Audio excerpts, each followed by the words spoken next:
So, hi guys! Ito po yung instruction paano manood ng movies through Edenred Payments. So, what will you do is mag-search lang po kayo ng movie doon sa online application ng name ng sinihan sa lugar nyo. Tapos, press nyo lang yung prices, yung movie, tapos punta kayo doon sa confirm location nyo. Example, tulad ko, nanood kami nung nakaraang araw ng Ride or Die Bad Boys by Will Smith.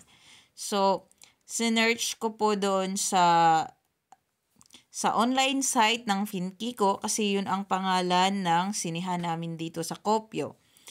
So, pagkatapos nyan, magsisearch ka ng seats mo kung saan kayo pwedeng umupo ng kasama mo. Tapos, i-click mo yan, dapat naka-check yan ang place.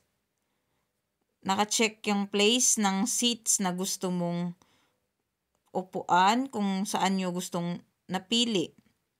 Tapos, i-confirm nyo. Pagkatapos yung ma-confirm, meron na doon nakalagay na mga pagkain, pero by using Edenred, hindi mo na kailangan na magkuha ng pagkain through online kasi hindi yun applicable na magbayad ng Edenred kundi ticket lang ng sinihan. So gamitin natin yung Edenred natin.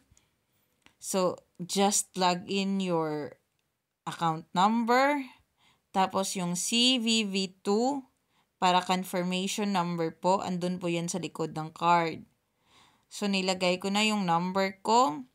Tinakpan ko lang para hindi nyo naman makita. Kasi pag makita nyo, mahirap naman, di ba?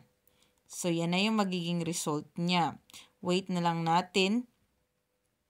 Pagkatapos nyan, pag magkakaroon ng payment accepted, so okay na yan. Return cart na tayo. So, wait natin yung ticket. Minsan may pa-fill upan ka pa doon kung ilang taon ka na, pangalan mo, email mo, kasi doon nila isi-send yung ticket mo. Baga may QR code sila doon na i-scan at kung saan ka nanonood. Tapos bago ka pumasok sa sinihan, i-check nila yung QR code na na-send sa email mo or sa SMS mo. Kaya kailangan mong ilagay yung email mo para doon nila i-send yung online ticket mo at pasok ka na manood sa sinihan. Let's enjoy and have fun for watching the movie.